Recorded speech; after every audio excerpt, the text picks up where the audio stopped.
Third question 3 raise to power 4 करवा दिया था plus 6 raise to power 3 is a prime number.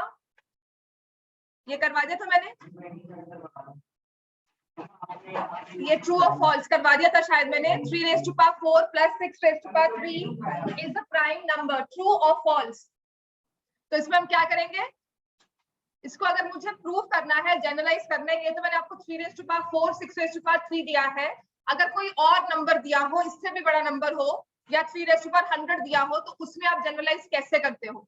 अगर मैंने आपको यहाँ दिया हो 3 raise to power 100 plus 6 raise to power 103, how will you generalise in this case, right. तो ऐसे वाले क्वेश्चंस में आप देखोगे कि 3 और जो 6 हमें दिए हुए हैं, they are multiple, they have some common factors, है ना। उनका एचसीएफ कुछ है हमारे पास, उनका एचसीएफ क्या हो जाएगा 3, like they have some numbers in common, some factors in common.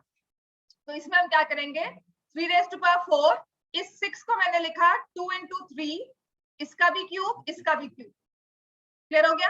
और 3 क्यूब मैंने कॉमन ले लिया, समझ में आ गया। तो ये बच जाएगा 3 + 2 क्यूब। बात वही आ गई, one number multiplied by other number, जो भी हो, चाहे ये प्राइम भी निकल आए, चाहे ये 3 आ जाए, this is a composite number by fundamental theorem of arithmetic. Clear हो गया बच्चे, समझ में आ गया। ये आप जनरलाइज कर रहे हो, आप ये मत कहना कि मैम अगर ये पावर 3 दी हुई तो मुझे पता है 81 है, 216 है, उससे ऐड किया, आई नो, राइट। हाँ, वो कर सकते हैं, but I want a general answer कि कल मैंने आपको ये नंबर दे दिया है 200 + 6 raise to power 103, how will you generalise now. Now you need to generalise and then you need to calculate. तो आप किस तरह से लॉजिक अपना बिल्डअप करोगे। तो ऐसे केसेस में आपको ये दो नंबर्स ना आपस में मल्टीपल्स ही दिए होंगे, क्लियर हो गया। तो bye fundamental theorem of arithmetic the given number is a composite number, the given number is a composite number। इतना क्लियर हो गया, कोई प्रॉब्लम यहाँ तक, ठीक है। अब है क्वेश्चन नंबर 24, हमारे मार्क्स पेपर में ना आए ना, हाँ फिर देखना। 132 क्या बोला, ये स्पेशल कमेंट्स बोलो भाई।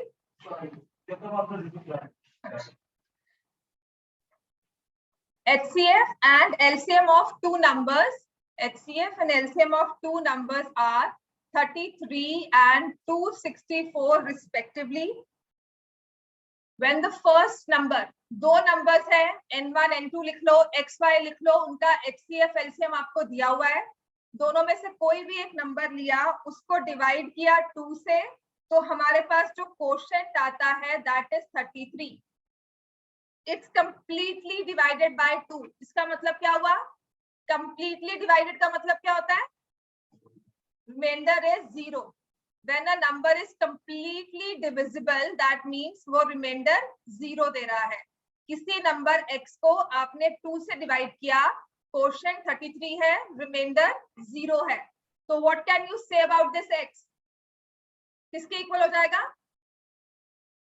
x will be equal to 66। Clear है सबको ये, यहाँ पर कोई कंफ्यूजन है तो बताओ, क्योंकि यही समझने वाली बात है। बाकी क्वेश्चन में आप क्या यूज करोगे, हाँ जी, क्या यूज करेंगे, HCF into LCM is equal to product of two number. तो हम ये चीज यूज करेंगे। तो एक नंबर आपका है 66 into y, HCF दिया हुआ है 33, LCM दिया हुआ है 264, and then we find out by 132, the other number is 132। ये वाले क्वेश्चंस आपके 1 मार्क में जो आते हैं, या एमसीक्यूज में, या 1 मार्क में, या 2 मार्क्स में एट द मैक्सिमम, जिसमें आप थोड़ी बहुत डिटेल लिख कर दोगे, ठीक है, समझ में आ गया हमें यहाँ तक। चलो अब हमारे पास है नेक्स्ट प्रोबेबिलिटी, कौन सा रहता है, क्या लिखा हुआ है मैंने, हाँ 3 raise to power 4 plus 6 raise to power 3 is composite prime, क्या लिखा है मैंने, प्राइम, तो ये फॉल्स है, प्राइम नहीं है, वो कॉम्पोजिट नंबर है, तो ऑब्वियसली ये क्लेम जो हमारा है ये फॉल्स में आ जाएगा। इतना क्लियर है बच्चा में, कोई प्रॉब्लम यहाँ तक कुछ नहीं समझ में आया हो, ठीक है। अच्छा देखो, एक तो आपके केवीएम के एग्जाम्स है ना अभी, है ना, कैंसिल नहीं हुए, पोस्टपोन भी नहीं हुए, ऑफलाइन ही हो रहे हैं, तो उसमें एक तो प्रोबेबिलिटी आती है ना, आएगी, वो करना है। एक हमारा बीसीएम का एग्जाम है ना, उसमें क्वाड्रेटिक इक्वेशन जाना है, तो एक वो करना है, ठीक है ना। तो इसलिए मैं आपको ऑफ नहीं दे पाऊंगी, आप खुद देखो, है ना। चलो, हाँ तो बेटा उनको भी तो कभी ना कभी पढ़ना ही पड़ेगा ना, आज नहीं पढ़ोगे 2 दिन बाद पढ़ोगे, पढ़ोगे तो सही। चलो ये हैंड आउट हमारा हो गया। चलो अब मैं नेक्स्ट स्टार्ट करती हूँ। प्रोबेबिलिटी करवाऊं, क्वाड्रेटिक करवाऊं? प्रोबेबिलिटी कर लो, प्रोबेबिलिटी आज और कल में हो जाएगी। तुम 6 to 7 आ सकती हो कल से ना। फिर मैं आपको ऐसा करूंगी, उनका आज मैं रियल नंबर्स खत्म करवा कर आपको कल दोनों टाइम बुलाकर आपके साथ में क्वाड्रेटिक इक्वेशंस उसके हिसाब से स्टार्ट करवा दूंगी। तुम्हें कितनी आती है, स्कूल में कितना करवाया है? पूरा चैप्टर करवा दिया। आपको फैक्टराइज करना आता है, उसके बाद फॉर्मूला लगाना भी आता है, और इक्वल रूट्स, वो सब कंडीशंस, हाँ वो मैं करवा। चलो प्रोबेबिलिटी अब स्टार्ट करते हैं। प्रोबेबिलिटी होता क्या है? The chance. जब हम चांस की बात करते हैं, सबसे पहले तो प्रोबेबिलिटी यूज कहाँ हुआ था, स्टार्टिंग कहाँ से आई थी? बेटिंग होती है, गेम ऑफ चांस होता है, वेदर फोरकास्ट होता है। तो आपको लिखा होगा 70% rain, 90% rain, that 90% is probability. But जब हम करते हैं चांस कि कितना परसेंट चांस है, कितने चांसेस है कि ये होगा, कितने चांसेस है कि छुट्टी नहीं होगी अगर मैम आ गए, है ना, तो वो आप एक गेस करते हो। जब हम गेस करते हैं तो उसमें सिर्फ तुक्का मारा है, कुछ सिर पैर नहीं होता। प्रोबेबिलिटी जब हम करते हैं, दैट मींस वी आर गेसिंग based on some facts and figures, based on facts or data that we have collected। जैसे आपकी थर्ड वेव प्रिडिक्ट की जाती है या फोर्थ वेव प्रिडिक्ट करते हैं, तो वो ऐसे नहीं कि किसी ने कुछ आकर कहीं से बोल दिया। अगर कोई सीरियसली थर्ड वेव या फोर्थ वेव कोई रिलायबल सोर्स अगर प्रिडिक्ट करता है या हॉस्पिटल से आती है, तो वो based on facts and figures करते हैं कि अगर इस स्टेज पर आकर अगर एक भी पर्सन यहाँ पर उस वायरस से इन्फेक्टेड आता है तो उसको स्प्रेड होने में कितना टाइम लगेगा, या ऑन एन एवरेज अगर हम पूरी प्रिकॉशंस भी लें तो वो स्प्रेड कैसे हो सकता है, और इस केसेस के हिसाब से कितने टाइम बाद, इतने टाइम के बाद। जैसे जून में सब प्रेडिक्ट कर रहे थे कि वेव आएगी, राइट, तो that was based on the facts कि अगर एक बंदा भी आता है बाहर से, ठीक है, उसको इन्फेक्टेड है, तो यहाँ पर आकर उसे हम आइसोलेट भी रखते हैं या 1% चांस लेते हैं कि उसने इतने लोगों को आगे इन्फेक्ट कर दिया, तो ये जो सर्कल है कितने टाइम में पूरा फैल जाता है, तो उसके बेसिस पर ये फैक्ट्स एंड फिगर्स बनती है, और इसी को हम कहते हैं probability. Probability is when we make an intelligent guess. Probability is when we make an intelligent guess. ठीक हो गया। तो क्या हुआ था, प्रोबेबिलिटी आई कैसे? जैसे आपने कार्ड्स खेलते हो या बेटिंग होती है या कुछ भी हम लोग प्रेडिक्शंस करते हैं, हम कहते हैं ना कौन सा नंबर आएगा बताओ, हमने डाइस थ्रो किया तो डाइस थ्रो करने पे बताया जी ये नंबर आएगा वो नंबर आएगा। तो जब इनके एक्चुअल आउटकम्स को नोट करना शुरू किया कि मैंने एक बार डाइस थ्रो किया नंबर 5 आ रहा है, दूसरी बार थ्रो किया नंबर 3 आ रहा है, तो अगर मैं इसको 100 टाइम्स रिपीट करती हूँ, अगर मैं इसको 200 टाइम्स रिपीट करती हूँ, तो कौन सा नंबर कितनी बार आया है? ठीक हो गया। फिर हमने डबल डाइस को थ्रो किया तो उसमें क्या चांसेस बने? जब हम एक एक्सपेरिमेंट को मल्टीपल टाइम्स करते हैं, मल्टीपल टाइम्स में बहुत बड़े नंबर होता था, 1000 टाइम्स 2000 टाइम्स अगर हम करते थे रिपीटेडली, तो क्या हुआ, एक पैटर्न बनना शुरू हुआ। तो उस पैटर्न को जब हम नोट करके लिखते थे कि देखो मैंने 1000 बार डाइस को थ्रो किया, इतनी बारी विंस आया, इतनी बारी 6 आया, इतनी बारी 5 आया, या कॉइन्स का केस ले लो, आप कॉइन्स थ्रो करते हो, ये हेड आ रहा है ये टेल आ रहा है, 1000 बार थ्रो किया, इतना हेड इतना टेल, हाँ जी तरह उठ जाओ। ठीक हो गया।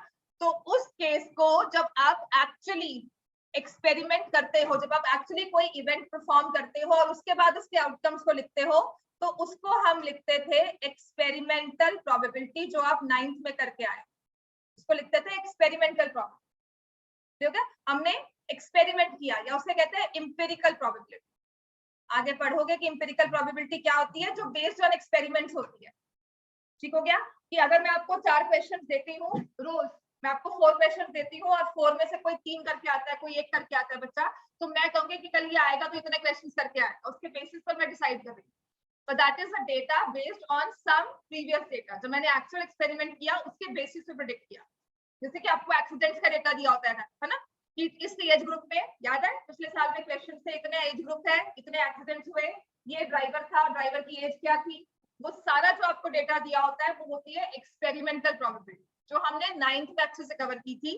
और 9th में ना साथ में आपको करवाई थी classical approach to probability. Classical approach to probability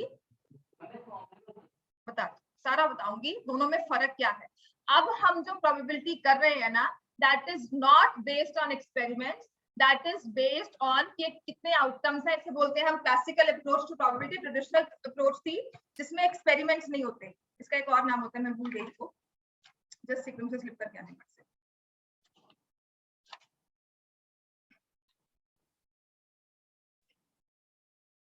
experimental और एम्पिरिकल, थ्योरेटिकल। ये थ्योरेटिकल है, इन थ्योरी क्या होता है, ठीक है। मैंने वही कहा ना, मैं नाम ही भूल गई। थ्योरेटिकल अप्रोच, क्लासिकल अप्रोच है, पुरानी अप्रोच है, थ्योरेटिकल है, थ्योरी में इन पेपर्स ऐसा होता है।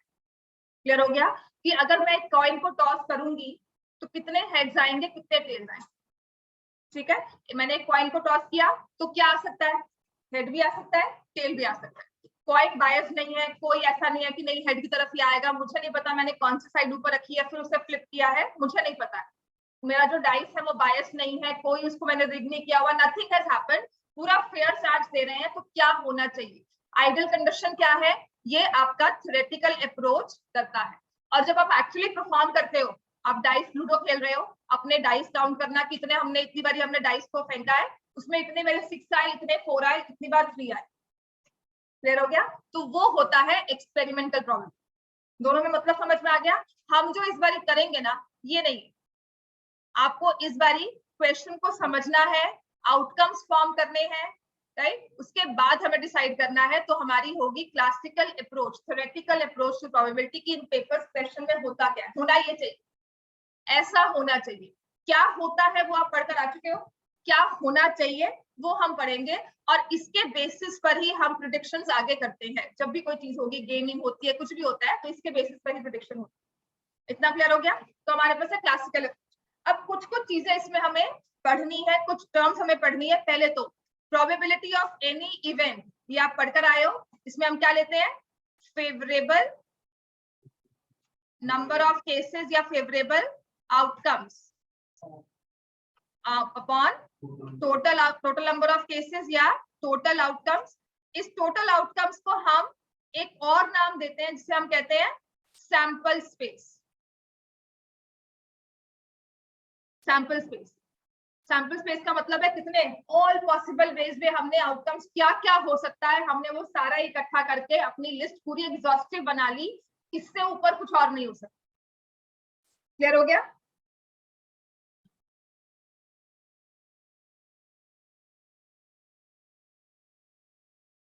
क्लियर हो गया।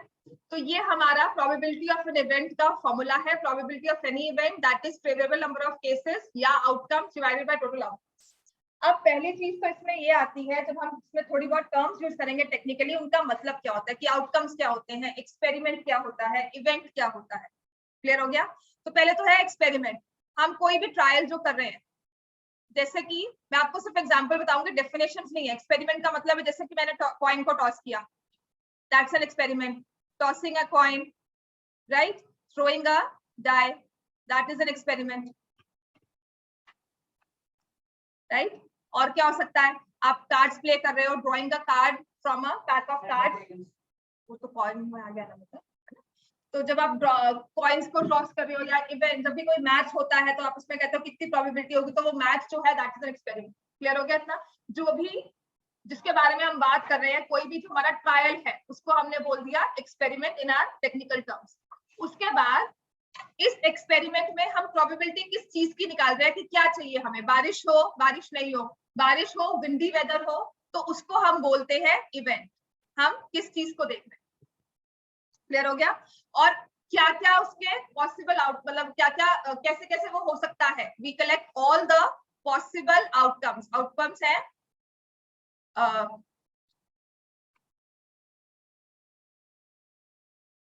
आउटकम्स को हम क्या बोलेंगे, जैसे कि हमने कहा कि अगर मैंने कॉइन को टॉस किया है तो एक हेड आता है या टेल आता है, तो हेड और टेल उसके क्या है, आउटकम्स। क्लियर हो गया? आपने कहा टॉसिंग अ कॉइन। अब आउटकम्स को मैं क्या मतलब अगर मैं आपको एक्सप्लेन करना चाहूंगी तो उस एक्सपेरिमेंट्स के आगे रिजल्ट्स क्या है। अगर मैंने एक एक्सपेरिमेंट परफॉर्म किया तो उसके आगे रिजल्ट्स क्या है, उनको हम बोलते हैं पॉसिबल आउटकम्स। क्लियर हो गया? जैसे कि अगर मैंने कॉइन टॉस किया है तो हेड आएगा या टेल आएगा। डाई को थ्रो किया है तो नंबर 1 2 3 4 5 6 ये आ रहे हैं। तो ये क्या हो गया हमारे थ्रोइंग अ डाई के पॉसिबल आउटकम्स क्या है 1 2 3 4 5। क्लियर हो गया? तो किस दिन टेस्ट रखना है, मंडे टू सैटरडे या मंडे टू संडे में मैं कभी भी टेस्ट रख सकती हूँ। तो आपको मैं कहूँ टेस्ट है तो आपके दिमाग में ना मंडे से लेकर सैटरडे तक पूरे दिन घूम जाएंगे, किस दिन मैम बोलेंगे टेस्ट, है ना? तो आपके दिमाग में जो पूरी लिस्ट घूम गई उसको हमने क्या किया, आउटकम्स। समझ में आया? मैंने कहा टेस्ट हो रख रही हूँ नेक्स्ट वीक में, तो आपके दिमाग में पूरी हफ्ता घूम जाता है कि Monday Tuesday Wednesday Thursday Friday Saturday ma'am कौन सा डे बोलेंगे। क्लियर हो गया? तो उस जो नंबर ऑफ डेज आपके पास पूरे हफ्ते के दिन आपके पास आ गए, इसके अलावा तो कुछ नहीं हो सकता। संडे मैंने का ऑफ होता है, संडे टेस्ट कभी नहीं होगा। आपका मंडे टू सैटरडे की क्लासेस है उसमें टेस्ट होगा। तो मंडे से लेकर सैटरडे तक पूरा हफ्ता घूम गया ना, किस दिन मैम ने टेस्ट अनाउंस किया, मैं नहीं साइंस वाले मैम करे तो, है ना? मेरे साथ तो फिर आप करोगे हाँ हर सैटरडे, है ना? तो वो एक सैटरडे वाला दिन आ जाता है ना, क्योंकि उन्होंने फिक्स कर दिया। अगर वो सैटरडे को टेस्ट नहीं दे रहा, मैं सरप्राइज टेस्ट लूंगी, तो क्या होगा, पूरा हफ्ता घूम जाएगा। क्लियर हो गया? पूरा हफ्ता घूम गया तो उनको हमने कहा उस चीज को हम कहते हैं पॉसिबल आउटकम्स।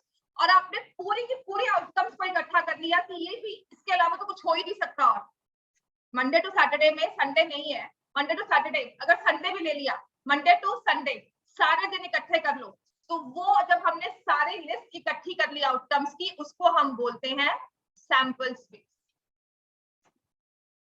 क्लियर हो गया? तो सैंपल स्पेस क्या होती है, list of all possible outcomes related to a experiment. List of all possible, मैं क्यों इतना दिमाग लगाकर तुम्हें समझा रही हूँ, कल मैं कहूंगी एक्सपेरिमेंट, कल मैं कहूंगी आउटकम्स, क्योंकि टेक्निकली प्रोबेबिलिटी में यही टर्म्स यूज होती है। आगे भी जब भी प्रोबेबिलिटी पढ़ोगे, चाहे कॉमर्स करो चाहे साइंस करो, कुछ भी करो, ये एक टॉपिक है जो आता ही है, राइट? आपका ये टॉपिक स्पेसिफिक नहीं है कि नहीं जी ये साइंस में नहीं होगा, साइंस में भी होता है पर डिफरेंट फॉर्म में होता है। आपकी कॉमर्स में भी होगा, डिफरेंट फॉर्म में होगा। स्टॉक मार्केट की प्रेडिक्शंस होती हैं, वहां पर क्यों प्रेडिक्ट करते हैं कि नहीं इसका स्टॉक बढ़ेगा उसका नहीं बढ़ेगा, तो वो भी हम यही सब चीजें यूज करते हैं। इतना क्लियर हो गया? प्रॉपर गेसिंग्स होती है, प्रॉपर कैलकुलेशंस होती है, उनके बेसिस पर प्रेडिक्शंस होती है। इतना क्लियर हो गया? एग्रीकल्चर आउटपुट इंक्रीज करेगा, कोई पॉलिसी मैंने लगाई है उससे इंक्रीज होगा नहीं होगा, वो सारी कैलकुलेशंस यहाँ पर प्रोबेबिलिटी के बेसिस पर ही आते हैं कि पहले करते थे तो ये रिजल्ट आया, तो इस बार करेंगे तो इतना तो होना ही चाहिए। समझ में आ गया? तो प्रोबेबिलिटी में technical term sample space will be list of all possible outcomes related to an experiment. उसमें से मैंने एक पर्टिकुलर चीज को पसंद कर लिया कि मैंने इसका जानना है, मुझे इसके बारे में बताओ, तो वो हो जाता है इवेंट। फॉर एग्जाम्पल एक्सीडेंट्स होते हैं, ठीक है? तो किस एज ग्रुप के हो रहे हैं, मैंने कहा नहीं 18 to 20 में बताओ कितने एक्सपेरिमेंट्स हो रहे हैं, कितने एक्सीडेंट्स हो रहे हैं, तो वो 18 to 20 जो मैंने लिया है ना, वो क्या हो गया, इवेंट। 0 से लेकर 16 तक मैंने सारे एज ग्रुप्स लिख लिए कि 10 ऑनवर्ड्स अगर लगाती हूँ, कोई साइकिल से जा रहा है या कुछ से जा रहा है, अगर मैं कहते नहीं नहीं बाइक से लगाओ कितने एक्सीडेंट्स हो रहे हैं, तो बाइक वाला मैंने क्या ले लिया, इवेंट। क्लियर हो गया? तो जो मैंने आपको ये वाला बताया था ना, नंबर ऑफ फेवरेबल आउटकम्स, तो ये इवेंट क्या हुआ, इस बाइक जो मैंने सिलेक्ट किया, या मैंने स्कूटर को सिलेक्ट किया कि नहीं स्कूटर से कितने एक्सीडेंट हुए हैं, ट्रक से कितने एक्सीडेंट्स हुए हैं, कितने एक्सीडेंट्स में ट्रक ने हिट एंड रन किया है। तो वो जब मैं एक पर्टिकुलर उस पूरे आउटकम्स में से एक पर्टिकुलर इवेंट उठा लेती हूँ, तो उसे हम कहते हैं इवेंट। एक पर्टिकुलर मैंने केस उठा लिया तो उसे हमने कहा इवेंट, राइट? और प्रोबेबिलिटी उसी इवेंट की निकलती है कि टोटल में से इस चीज के होने के कितने चांसेस हैं। समझ में आ गया? सिंपल टर्म्स प्रोबेबिलिटी क्या है कि टोटल में से इस पर्टिकुलर चीज के होने के कितने चांसेस हैं। क्लियर हो गया? कि कल अगर हमने कहा कि 100 व्हीकल्स चल रहे हैं, उसमें इतने ट्रक्स हैं इतने हैं, तो ट्रक से चांसेस कितना है एक्सीडेंट होने का as compared to car, as compared to a bike और as compared to a cycle. इतना क्लियर हो गया हमें? ये समझ में आ गया? अब इसके बाद आता है एक नेक्स्ट हमारी टर्मिनोलॉजी जो हम प्रोबेबिलिटी में यूज करते हैं, that is equally likely events. Equally likely outcomes कह लो, equally likely events, equally likely outcomes.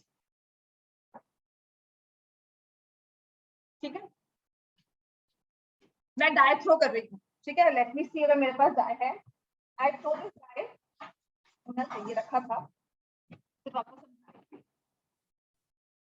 उठा के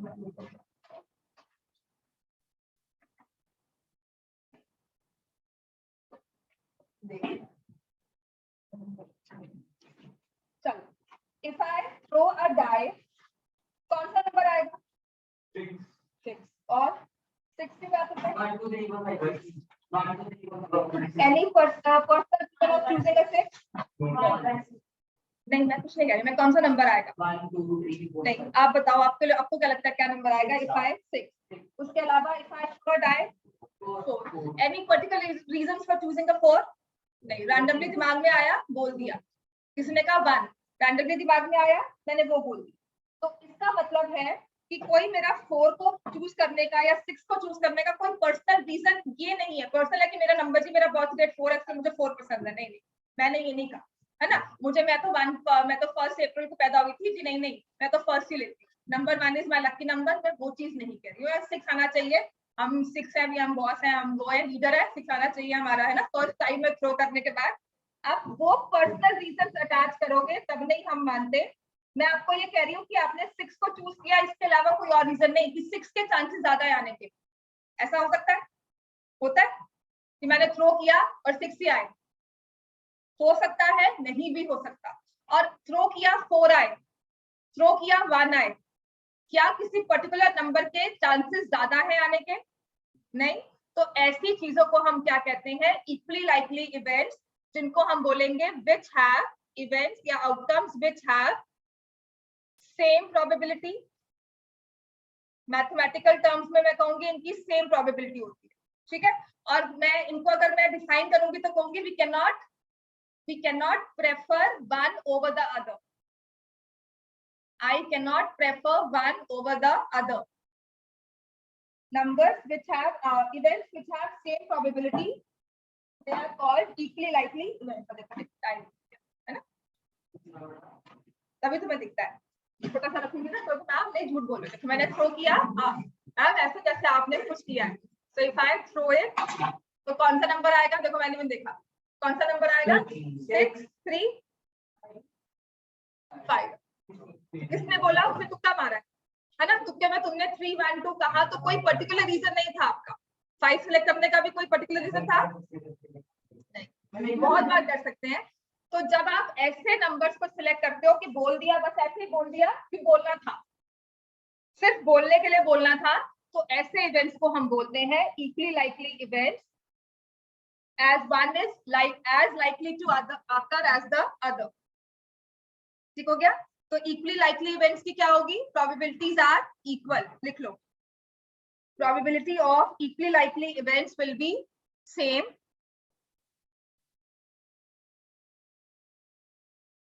जैसे कि अगर हमने एक कॉइन को टॉस किया है, मैंने एक कॉइन को टॉस किया, हेड आएगा या टेल आएगा, माय नो पर्सनल इंटरफेरेंस।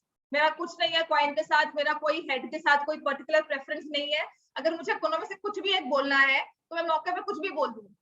तो ऐसे इवेंट्स को हम क्या बोलेंगे? गेटिंग अ हेड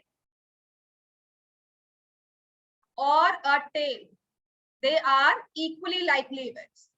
ठीक है, they are equally likely events.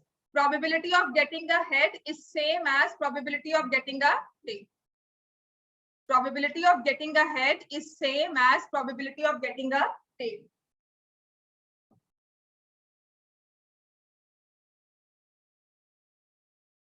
Clear हो गया इतना? और जब हम सैंपल स्पेस बनाते हैं, ठीक हो गया। एक बात अब ध्यान रखना, इस चीज पे एक क्वेश्चन भी है आपकी बुक में।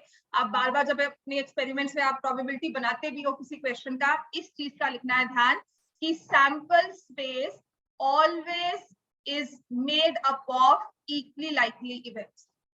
Sample space is always made up of equally likely events. Equally likely events, equally likely outcomes या इक्वली लाइकली इवेंट्स।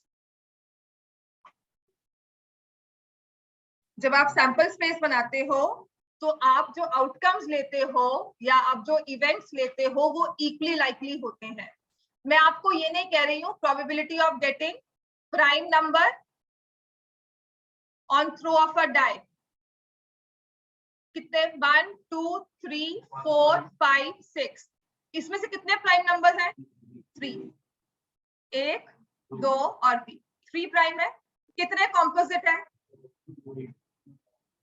2 और 3 2 क्योंकि 1 क्या है नीदर प्राइम नॉट कॉम्पोजिट तो अब मैं ये नहीं कह रही हूँ कि जब मैंने डाई थ्रो किया तो या तो प्राइम आएगा या कॉम्पोजिट आएगा कह सकती हूँ नहीं कह सकती ना या प्राइम आएगा या कॉम्पोजिट आएगा बिकॉज जो मैंने सैंपल स्पेस बनाया वो इक्वली लाइकली इवेंट्स का नहीं है probability of getting a prime number is more than probability of getting a composite number probability of a prime number क्या होगी 3/6 probability of getting a composite number 2/6 तो ये हमारा सैंपल स्पेस नहीं form करेगा यहाँ पर आपको लगे कि ये तो पता ही है लेकिन कुछ केसेस ऐसे होते हैं जहां पर हम ऐसा सोचने लग जाते हैं कि नहीं जी हमने ऐसा किया है तो वहां पर आपको सोचना है अपने आप को अपना क्वेश्चन करना है कि am I forming equally likely events am I collecting equally likely events जिनकी मैं बात कर रही हूँ क्या वो इक्वली लाइकली इवेंट्स हैं या नहीं है इतना क्लियर हो गया और क्लासिकल अप्रोच तो आपको पता लगी गई है probability of an event is favourable हाँ क्या बेटा जब आप कॉम्पोजिट्स या प्राइम की बात करते हो ना बच्चे एक तो आप नेचुरल नंबर्स में आते हो होल नंबर्स में आते नहीं हो क्योंकि कोई नंबर होगा वो किसी से डिवाइड होगा तभी आप उसमें आओगे 0 1 एक्सेप्शनल केसेस हो जाते हैं 1 को मैंने कहा नीदर प्राइम नॉर कॉम्पोजिट 0 को हम उस लिस्ट में लेते हैं जैसे कि कल उसने पूछा कि 0 by division bye 0 is not possible by number तो है क्यों नहीं डिवाइड कर सकते हम क्यों कहते हैं नॉट पॉसिबल क्यों कहते हैं नॉट डिफाइंड बताओ आरफ बताओ 0 नहीं आएगा वो तो किसी में भी नहीं आता वो तो रैशनल नंबर्स में भी नहीं आता इरैशनल्स में भी नहीं आता तब हम क्यों कहते हैं कि नहीं जी इसको तो डिवाइड कर लेंगे स्क्वायर रूट 2 निकाल लिया स्क्वायर रूट 3 निकाल लिया तब क्यों निकाल नहीं जी नॉट पॉसिबल इसको नहीं निकाल सकते तो कभी 0 रिमाइंडर नहीं आ रहा ठीक है तो उसका रीजन ये है कि जब आपने 0 से 1 को डिवाइड किया या कोशेंट में मैं 2 लिख रही हूँ 0 2 0 फिर रिमाइंडर 1 आप बोलो नेक्स्ट क्वेश्चन क्या होगा मैं 3 लिख रही हूँ तुम करोगे तुम कहोगे नहीं मैम मैं तो 8 लिख रहा हूँ लिख लो वो कहेगा नहीं मुझे 1 लिखना है मैम 1 1 ही लिखते रहो कोई कहेगा मैम 0 लिख दो तो यहाँ पर हमारा क्वेश्चन ही फिक्स नहीं है तो जब मेरे पास मल्टीपल आंसर्स आ रहे हैं क्वेश्चन ही फिक्स नहीं आ रहा तो मैं उसे क्या बोलूंगी कि नहीं हो सकता ठीक है इसका कोई डेफिनेट आंसर नहीं है that's why I said not defined clear हो गया इतना इस चीज को हमने कहा this is not defined are we clear तो ऐसे ही यहाँ पर जब हम कॉम्पोजिट्स या प्राइम की बात करते हैं तो हम 0 को लेकर ही नहीं आते क्लियर हो गया हम नेचुरल नंबर से स्टार्ट करते हैं we start with 1 2 3 4 5 and we don't say 1.1 is a factor we say 1 2 3 4 complete numbers लेकर उनको फैक्टर्स या उनको हम मल्टीपल्स में लेकर क्लियर हो गया तो probability of an event is favourable cases favourable outcomes bye total outcomes फिर ये हमारे पास आ गया क्लियर हो गया अब इसके बाद अब इसमें जो और आता है चलो एग्जांपल 1 करो फिर इसके बाद आपको और टेक्निकल टर्म्स बताएंगे जो यहाँ पे यूज होती है random experiment elementary events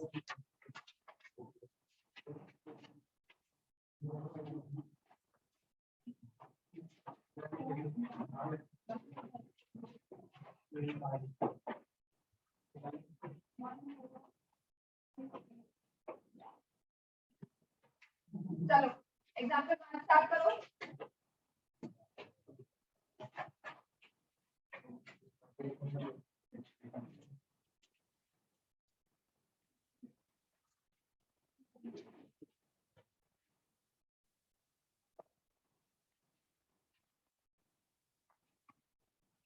Find the probability of getting a head when a coin is tossed once.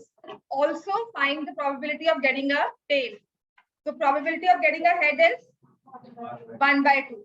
Probability of getting a tail is समझ में आ गया ये चलो example 2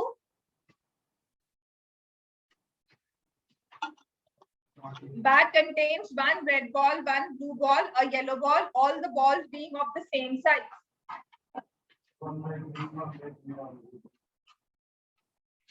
One red ball, one blue ball, and one yellow ball. all the balls being of the same size. Kritika takes out a ball from the bag without looking into it. What is the probability that she takes out a yellow ball? 1/3. Red ball, blue ball. तो ये क्या cases है? These are equally likely cases. ठीक हो गया? Equally likely events है. Probability of getting a white ball. कि bag में हाथ मारो और व्हाइट बॉल आए, नहीं हो सकता है ना. तो ऐसे इवेंट को हम क्या बोलते हैं जिसकी प्रोबेबिलिटी 0 हो? इम्पॉसिबल. प्रोबेबिलिटी अनसर्टनिटी में काम करती है. जब हम अनसर्टन होते हैं तो जब हमारे पास इवेंट इम्पॉसिबल है, मतलब आप क्लास में आओ पढ़ाई ना हो, इम्पॉसिबल है ना. मैं छुट्टी कर दूं ऐसे कहो नहीं बचा, आओ पढ़ने का मन नहीं, जाओ छुट्टी करो, ऐश करो, जियो अपनी जिंदगी, है ना. तो वो क्या है? Impossible event. अभी तक तो वो इम्पॉसिबल है ना. चलो अब आगे तुम सोचते रहो, है ना, सपनों में जीतते रहो. मैं तो कह रही हूँ, मैं कह रही हूँ सोचो भी मत अभी, मतलब सोच आती भी है तो ना सोचो, और अगर मैं भी आइडिया प्लान करूँ तो पहले ही निकाल. तो probability of an impossible event. अच्छा यहाँ आ रहे हो पढ़ाई हो? For sure. तो उसकी प्रोबेबिलिटी क्या है? 1. Probability of a sure event is 1. Probability of a sure event is 1. जिसको हम कहते हैं certain. हाँ देखो अगर छुट्टी होगी तो मैं तुम्हें बुलाऊंगी नहीं, अगर यहाँ बुला लिया तो ये तो होता है कि पढ़ाई. Probability of बताकर, probability of a sure event is 1. फिर मैं कहूंगी 10 मिनट पढ़ लो उसके बाद छुट्टी कर लेना. तो probability of a sure event is 1. क्या क्लियर हो गया? राइट. और जो प्रोबेबिलिटी ऑफ एनी इवेंट होती है, it always lies between 0 and 1. Probability हमेशा 0 से बड़ी होगी या इक्वल होगी. एक्सट्रीम केस है इक्वल हो जाए कि मैंने आपको व्हाइट बॉल दी नहीं, रेड ब्लू ब्लैक दे दी और कहा जी नहीं व्हाइट बॉल निकाल, है ना. क्वेश्चन आपके पेपर का नहीं है और मैं कहती हूँ नहीं ये क्वेश्चन पेपर सॉल्व करो, 11th का पेपर आपको कहूंगी सॉल्व करो. क्लियर हो गया? तो प्रोबेबिलिटी क्या है? सॉल्व कर पाएगा 10th का बच्चा, मैं इसको 0 ही लेकर चलूंगी. इतना क्लियर हो गया? तो probability of any event start from 0. 0 हो गया extreme case, impossible event. 2 probability, 1 when we are very sure. तो एक आपका फर्स्ट गाइडिंग प्रिंसिपल है, probability can not be negative. आप बोल देते हो लेकिन थ्योरेटिकली हम प्रोबेबिलिटी को नेगेटिव नहीं लेते. आपको ना -1% चांस है, बोलने में कुछ भी बोल दो. आप आपस में बात करो जिसे हम कहते हैं लेमन लैंग्वेज. लेमन लैंग्वेज में मैं कहूँ नहीं यार मैं नहीं आ रही हूँ या मैं नहीं आऊंगी, मेरा तो नेगेटिव ही है, घर से परमिशन नहीं मिलेगी, मम्मी नहीं मानेंगे, नेगेटिव चांसेस ही है, मैं आपको प्रॉमिस नहीं करती, है ना. हम ये कहते हैं ना. तो जब हम ऐसी चीज कह रहे हैं तो वहां पर ये हम बोलने में कह रहे हैं. आपको ना मैं आपको बोलते थे मैम बोलने में कुछ भी बोल लूं, लेकिन जब आप इसको सॉल्व करोगे, कैलकुलेशंस करते हैं या जब हम फर्दर इन्हें आगे यूज करते हैं एक्सपेरिमेंट में, तो हम इसे नेगेटिव लेकर ही चलते हैं और नेगेटिव नहीं लेते कभी भी प्रोबेबिलिटी. हाँ जी ना.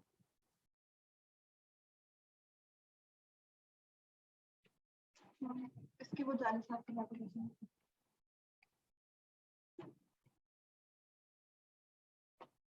यहाँ पर भी नहीं यार 18 पर क्या हो रहा है? ऊपर ऊपर कंप्रेसर साफ करके देखेंगे और तो क्या कंप्रेसर में पानी मार के देख लेते हैं. नहीं हाँ गई.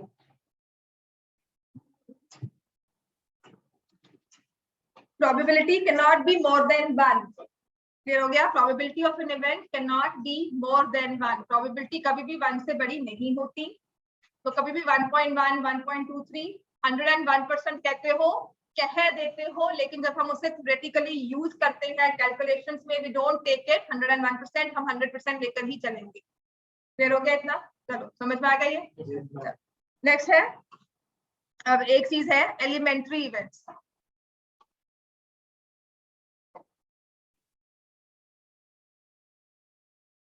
नेक्स्ट लिखो, व्हाट आर एलिमेंट्री इवेंट्स. जैसे कि इसी वाले क्वेश्चन में आपने निकाली थी probability of a blue ball, probability of a black ball, red ball and yellow ball. 3 हमारे पास थी.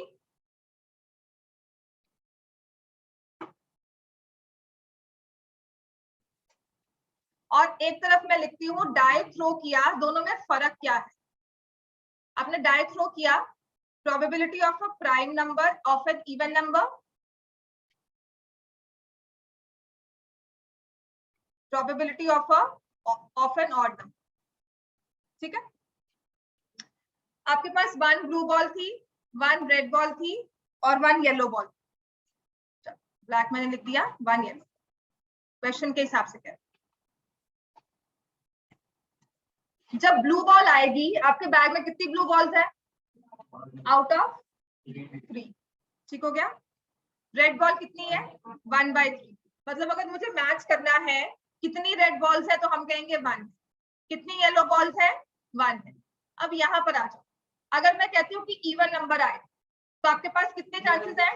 2, 4, 6। तीनों में से कोई भी एक नंबर आ सकता है। 2 भी आ सकता है तब भी आप कहोगे इवन आया, 4 भी आ सकता है तब भी आप कहोगे इवन आया, 6 भी आएगा तब भी आप कहोगे इवन आया। हाँ जी, डाई थ्रो किया बच्चे। ये सैंपल स्पेस नहीं है, ये सैंपल स्पेस है, 3 आउट, ये वाला सैंपल स्पेस। तो जिसे मैं लिख रही हूँ 3/6, 3 आउट ऑफ 6, ठीक है। मैं आपको समझा रही हूँ एलिमेंट्री इवेंट्स क्या होंगे। देखो मैं डेफिनेशन बोलूंगी ना, सब ऐसे कहोगे ठीक है हो गया एलिमेंट्री इवेंट्स। मैं बता देना चाहिए, मैं तुम्हें क्यों एग्जांपल देकर समझा रही हूँ कि अगर ये नंबर्स के साथ समझाऊंगी आपको समझ में आएगा एलिमेंट्री इवेंट्स क्या होते हैं, ठीक है। हम एलिमेंट्री इवेंट्स किसको बोलते हैं कि जहां पर मैंने ब्लू बॉल निकाली, मेरे पास ब्लू बॉल के साथ एसोसिएट करने के लिए एक ही सैंपल स्पेस में एक ही इवेंट था, एक ही आउटकम था। लेकिन यहाँ पर इवन नंबर निकालने के लिए सैंपल स्पेस में मेरे पास कितने आउटकम्स हैं? 3। तो यहाँ पर मैं इसको एलिमेंट्री इवेंट्स नहीं बोलूंगी, जो ये है इन्हें मैं बोलूंगी एलिमेंट्री इवेंट्स। समझ में आ गया कि जिसका फेवरेबल आउटकम मेरे पास सैंपल स्पेस में सिर्फ एक ही आउटकम मैच करता है, उसके साथ फेवरेबल सिर्फ एक आउटकम मैच करेगा। जब मैंने कहा इवन नंबर आए तो आपके दिमाग में 2, 4, 6 तीनों आ गए।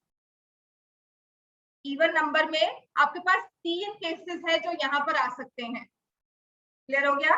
लेकिन ऑड नंबर में अगेन 3/6 है, 3 केसेस आ सकते हैं, है ना। यहाँ पर भी मेरे 3 केस एसोसिएट हुए। लेकिन जब मैंने बॉल्स की बात की तो हर केस में आपने कहा कि एक ब्लू बॉल है, एक ही रेड बॉल है, एक ही येलो बॉल।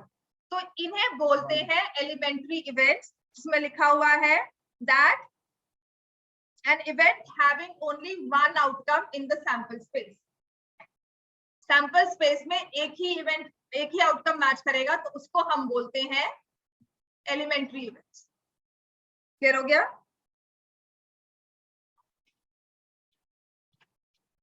तो नंबर 1 आएगा, वो क्या है?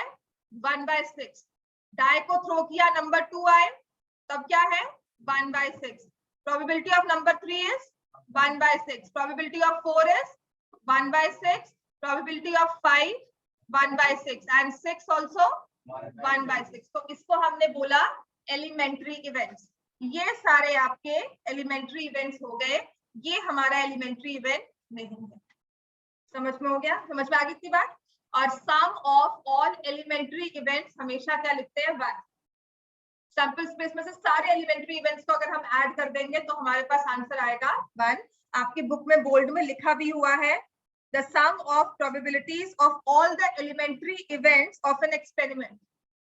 हर एक का एक एक केस हमने ले लिया, क्लियर हो गया। हर एक का एक एक केस लेकर हमने प्रोबेबिलिटी फॉर्म करके उन्हें ऐड कर दिया तो हमारे पास सम आ जाएगा 1।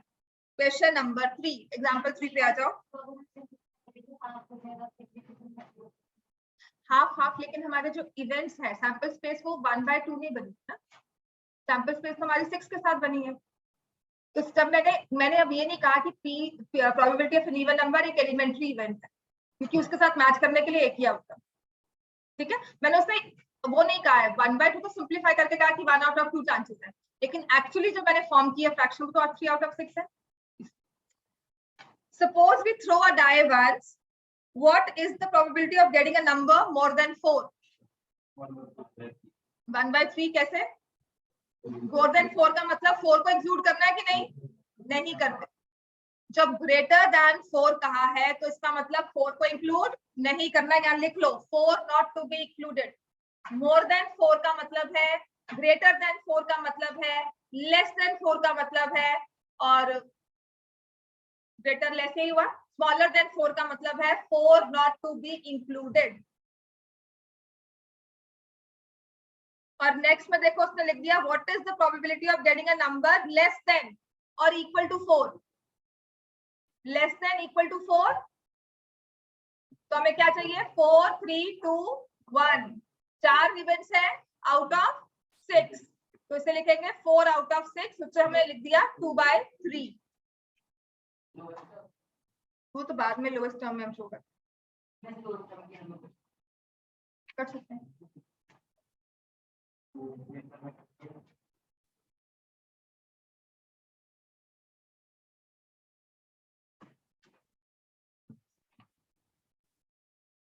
क्लियर हो गया इतना?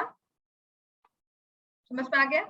अब इसके बाद एक चीज हमारे पास आती है कॉम्प्लीमेंट्री इवेंट्स। इसके बाद ना मोस्टली आपकी डेफिनेशंस कवर हो जाएंगी।